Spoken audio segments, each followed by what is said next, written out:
It is the year of St. Joseph, the Church has declared. And when the Holy Father, Pope Francis, declared this, he wrote a beautiful apostolic letter about the heart of the Father, which is a beautiful way of describing Joseph. Because he's the foster father of Jesus, as we all know, but he had the heart of a father. And he really addresses that in some beautiful ways. And we're going to talk about why this year is dedicated to St. Joseph. Why this time of a great pandemic? And the Holy Father talked about that as being one of the reasons that we're in a time in the world where there's lots of struggle. So why dedicate to St. Joseph? Well, there's a couple reasons, actually a few. One of those is that he is the patron of the church, which means he's not only the protector of Jesus during Jesus' life and during Joseph's vocation as a father guiding the Holy Family, but he's also the patron of the church. And the church is also going through struggles in the world today. And so we are to look to Joseph for help. One of the things that our Holy Father, Pope Francis, said about St. Joseph in his apostolic letter is he said that he shows forth a courageous creativity. I love that phrase, courageous creativity. In other words, Joseph was known for looking at problems and seeing possibilities in light of God's providential care. And so that's what we want to do. Let's look at the problems of today through the lens of St. Joseph and his example and see possibilities thanks to God's providence, because I believe it's God's providence that this is the year of St. Joseph.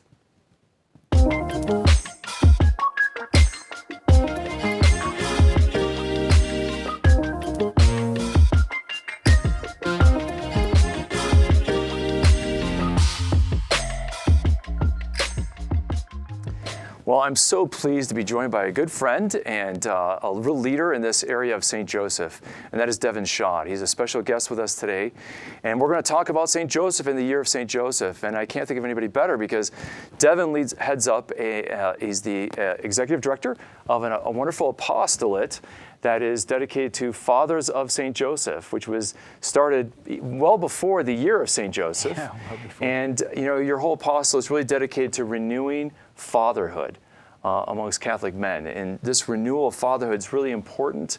It's something God's put on your heart. And tell us a little bit about what started you to dedicate this movement and renewal of fatherhood and really dedicate it to St. Joseph as the patron. Yeah, so when my daughter was born, my third daughter was born at 28 weeks premature, and she spent a month in a neonatal intensive care unit, and she came home after that, and everything was fine, but then within 5 days she contracted RSV, which was a cold that attacked premature infant's lungs.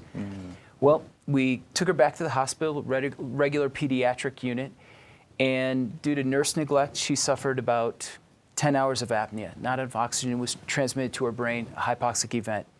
And by the time they medevaced her out to a children's hospital 2 hours away, she suffered 3 clinical death experiences and permanent brain injury. And at that time in my life, I was starting my own graphic design business, or trying to, and I was in ministry, involved in youth ministry and things like that. And my wife, after she saw our daughter on life support, she said, "I need you to come home and be a husband and be a father."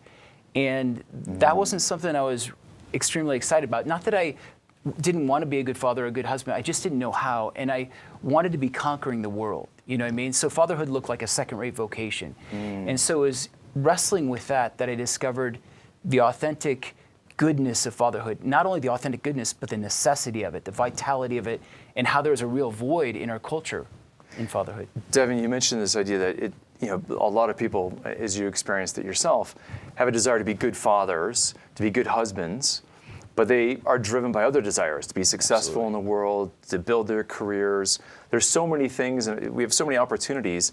Do you think a lot of men, because you work with, basically it's a men's ministry, you're working with men all the time, right. And do you think a lot of men end up putting fatherhood and being a good husband on the back burner, and then it kind of gets neglected accidentally, not intentionally? Yeah, absolutely. I mean, because if you look at it, the world is selling us prominence and prestige and popularity and profit and all these other things, pleasure. And we look at fatherhood as something that kind of happens to you. It's biological. It'll take care of itself. Our kids will be fine. In fact, one man said to me, "Our kids survived. Isn't that enough?" And I'm like, well, I don't want my kids to just survive. I want them to thrive. Yeah. And so I think, it's a very, and the other thing is that there's a lot to be won in the world, but at home we don't think that there's much to be won psychologically, so a father sees it as kind of banal. Yeah, so in a sense, we're kind of programmed for an away game. Yeah. And we don't realize that when we're at home, it's still game on. Oh, that's huge, because Adam was created outside of the garden, and then God places him in the garden. And so Adam has this space where he has one foot in the garden, that is domestic life, and one foot in the competitive, challenging, hostile world. And it's a both and, not either or. Well, I'm going to come back to you in a second and ask about St. Joseph and why you saw him as such a patron. But I want to invite everybody to join our conversation. If you have questions for Devin and me, please ask those questions. You can use our text line, which is 720-650-0100. So that's 720-650-0100. Text your questions to us and let us know. Say I'm John from Virginia, and give us your questions. So we want to know where you're from, and we know we have people all over the world, really, from Canada to throughout Asia and Europe. So we want to hear about where you're from, and give us your questions and join our conversation. Any questions you have about St. Joseph, this year of St. Joseph, about fatherhood, we want you to be part of the conversation. Well, Devin, I'm struck by your early work that I've seen with your apostolate. Joseph played a key and central role. Why were you drawn personally to Joseph? Well, it was basically when I was on a pilgrimage halfway around the world, I was really struggling with my vocation as a father. And I was talking to our spiritual mentor on this journey, and I said, I'm struggling. I feel like God's calling me to something. And she said, "Are you married?" I said, "Yeah, I'm married." And she said, "Well, are you a father?" "Yes, I'm a father." "Then go home and be St. Joseph." And I didn't know who St. Joseph was. All I could, I kind of had ideas that he was very old, that he loved flowers, he's bald, not very virile. So really, I asked Our Lady just to introduce him to me. And I also established like a little chapel in my attic, my rustic old attic, and I just began to pray and wait on the Lord. And suddenly, what was happening over time, though gradually, I guess not suddenly, was this theological vision of fatherhood through the lens of St. Joseph by comparing him to the patriarchs. And that was just for me. That was giving me a vision of what it really means to be a father through the lens of St. Joseph. And it helped me immensely. What was, I love how you talk about you didn't know hardly anything about St. Joseph, and except for the false images that we all typically have, that he's very old, because he's known for his chastity, and so people must have figured, well, he must be really old. Yeah, right. And that's a bit unfair to Joseph, I think. But But what surprised you? What's inspired you, I guess? Yeah, one of the key attributes of St. Joseph was his hiddenness or his secrecy. In fact, when it says that he was to put Mary away privately, that Greek word for privately is secret. And so you look at St. Joseph, how he handled his life. It wasn't that he was out there trying to seek lauds and honors and accolades. He was at the service of Jesus and Mary in a very hidden way. And in that, he reflected God the Father, who is in secret, as Jesus tells us in Matthew 6. So for me, that was like a real difficulty, because to humble myself and become hidden and not proud and loud was a real struggle. So over time, just learning from Joseph how to be little, silent, hidden, humble, silent, hidden, that was the key for me. And then that's when grace started setting in. I like that idea that Joseph's model, and of course, my favorite line of St. Joseph in the Gospels is, there isn't empty one. quotes, I mean, Joseph doesn't speak. Right. He's a man of action, yeah, but he's a man of quiet action. And I love that imagery you have, too, of his acting in discretion. He's not trying to gain the favor of the world, although, interestingly enough, I believe, as you know, that Joseph was of the royal line of David. Yes. So here you have this dynasty that Joseph is part of that goes back to King David, and yet, Joseph is working as a humble tradesman. He's not king. Herod the Great is king when we open the Gospels, and he's in the backwaters. He's out in Nazareth. And I think that there's a humiliation that comes to the line of David by losing power when the Babylonians conquer, and then they're under occupation. And Joseph is kind of the fruit, I think, of that humility of the line of David. And I'm intrigued by, I think a lot of men, when we think about the world, you're looking for fame, you're looking for power, you're looking for money, and the pleasures of this world, of course. But Joseph is now famous, but not during his lifetime. Right. And yeah. he's a real model for men on how to be great in a hidden way. So let's talk about that. How does he model for fathers today and husbands how to be great in a hidden way? Yeah. Well, I think first of all, we look at let's talk about King Herod and the fact that he wanted to murder the Christ child. And it says that the angel warned Joseph and he fled by night. And that night is an allegory for fatherhood. It is by the dark night of fatherhood that St. Joseph is able to protect the woman and the child who Satan seeks to devour, as Revelation tells us. So the key here is that the hidden father, in the dark night of his fatherhood, where we're not gaining the prestige or the accolades of the world, yet we're grinding away to be the protector, the provider, the priest of our family. We're sacrificially loving. We're merging sacrifice and responsibility in that hidden way. It's through that dark night of fatherhood that we save the family, and we know that the family is the nucleus, or of the church. We know that it's that cell of the church, and so the family desperately needs to be revitalized and restored. And so, if fathers can do as Joseph did, give up on the world a little bit, come back, and really live out their vocation, that's when the world will really change. That's when our church will really change. Devin, when you talk about living out that vocation, I think a lot of men, and we're really good in the world of giving, objectives and goals. Yes. And, we always have these KPIs. And so men, when they go to work, they know what the target is. They know what the goal is that they're striving towards. And then as they hit those goals, there's a sense of accomplishment and getting things done. But we don't have, as men, goals and objectives when we get into our family life with our kids, parenting, or with our spouse, with our wife. And I think that that's a challenge for men. Oh, absolutely. Yeah, not having, if you aim for nothing, you'll hit it every time. Right. And so you're saying men have to recognize they have a mission. Yes. And that's what you mean by vocation, right? Yeah, exactly. Yeah, that word vocation comes from the Latin word vox, call, that voice of God, and that's the mission to become a father on earth like the Father in heaven. So yeah, there are doable, practical ways to do that. And we outline that in Kustos, but it's basically living out a spirituality, And that spirituality, if we have that spirituality outlined, that blueprint, then we can follow it. Well, I'll just highlight, because you mentioned the book. Kustos is Devin's book on total consecration through St. Joseph.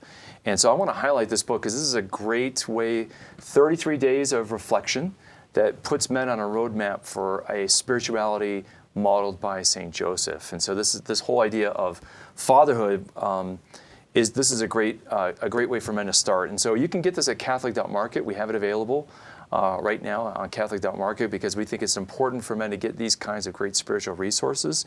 So if you know a young man, I know my son just got married, and so he's named after Joseph. And so this is something I want to get to my son.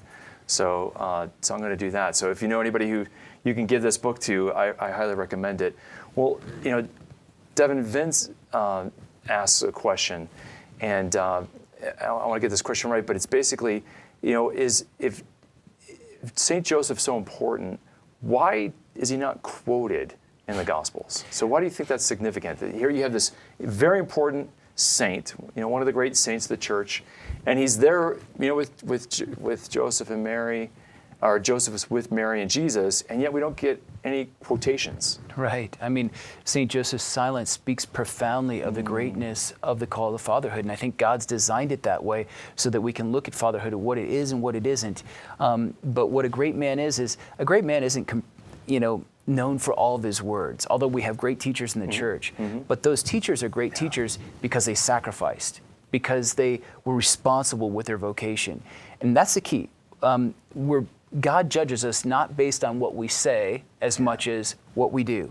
And so we need to be doers of the word, not just hearers, as James tells us. And that's why, as Pope Francis says in his letter on St. Joseph, over and over again, he says he did it promptly, prompt obedience. And that's really, as St. Thomas Aquinas says, is the key attribute of obedience is that promptness. And that was St. Joseph through and through. So that virtue, he's really a man of virtue, and he's walking the walk, and that's more important than talking the talk. Absolutely. And I love the idea of, that you said he models silence, because I think for a lot of men, a lot of us aren't big talkers. We want to, but Joseph gives a model of not everybody can be eloquent. Moses even complains about that. His brother's eloquent, Aaron, but not Moses. But we can all act. we can all be faithful to God's will.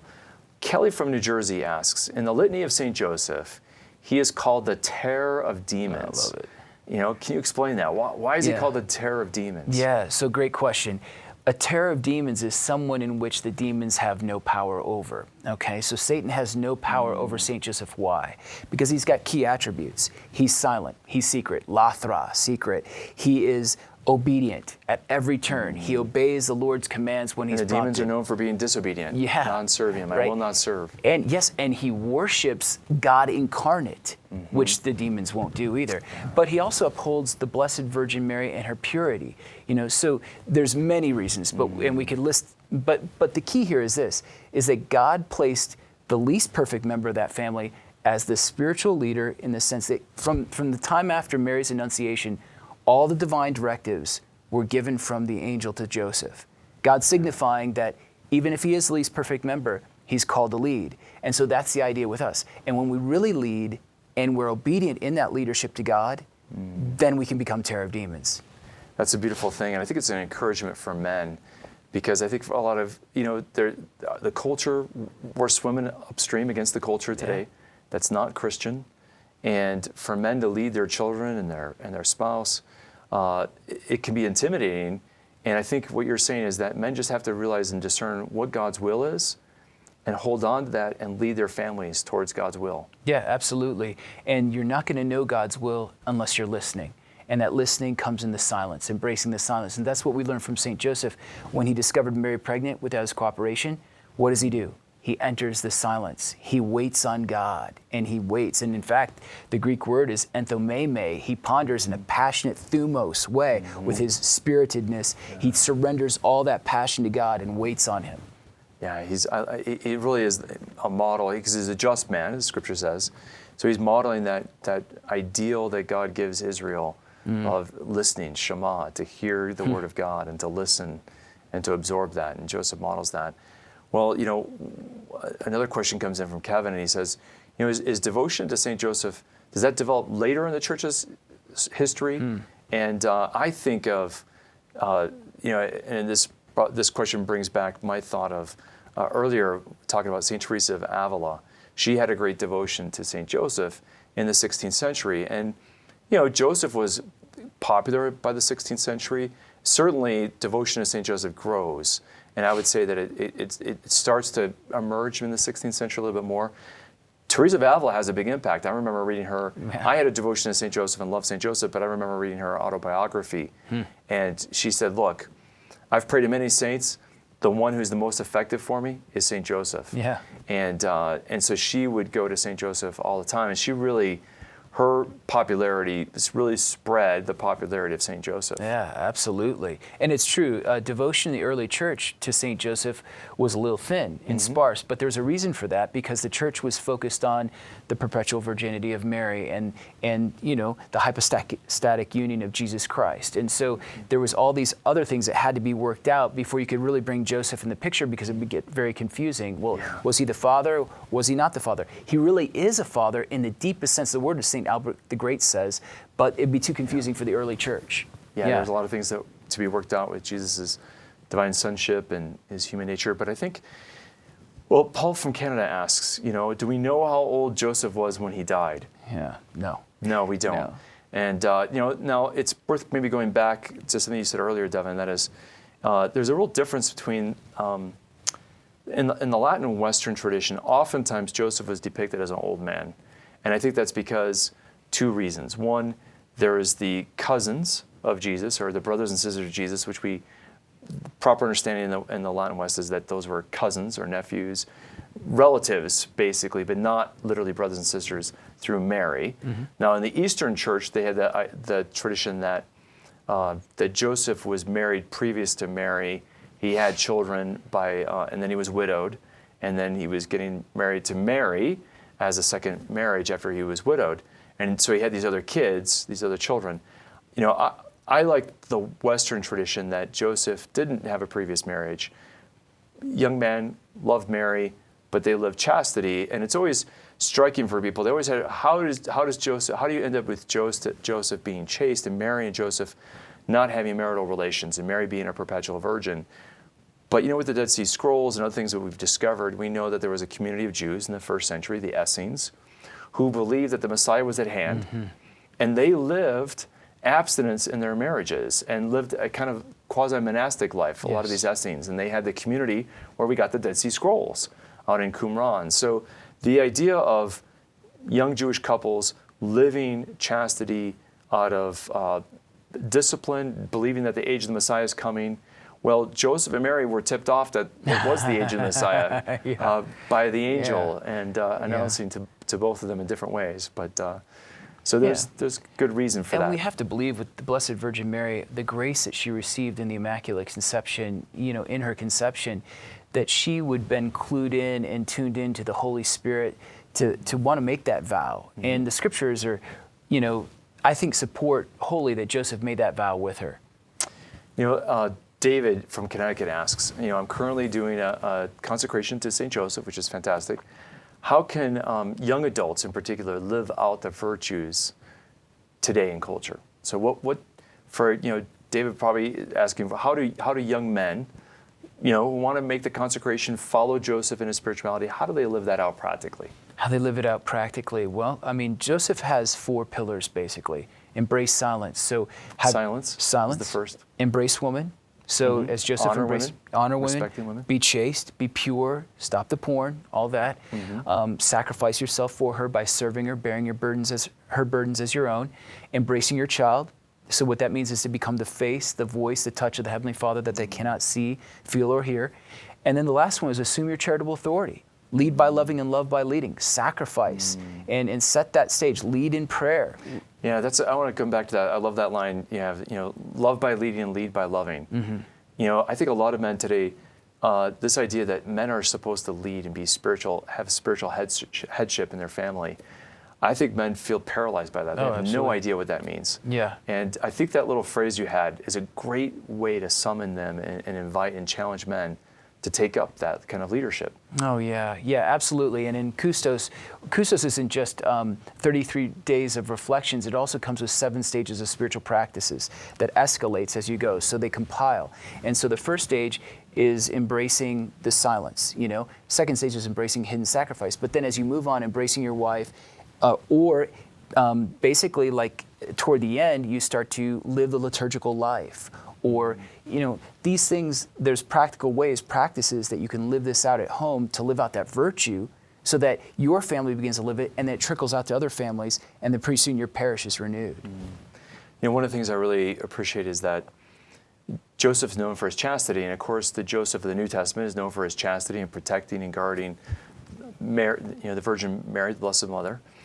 But the Joseph of the Old Testament was known for his heroic chastity because he refused to sleep with Potiphar's wife, who tried to seduce him.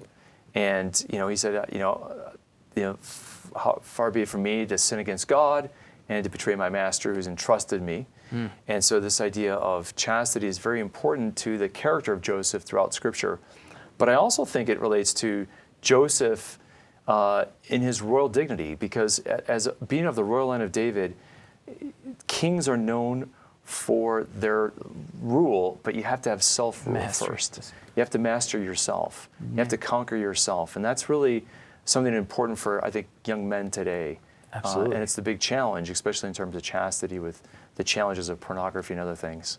Yeah, St. Ambrose actually is the one who I think began talking about that. The idea of kingship is actually self-mastery. You can't rule others if you can't rule yourself. And the second stage in Kustos is to embrace hidden sacrifice.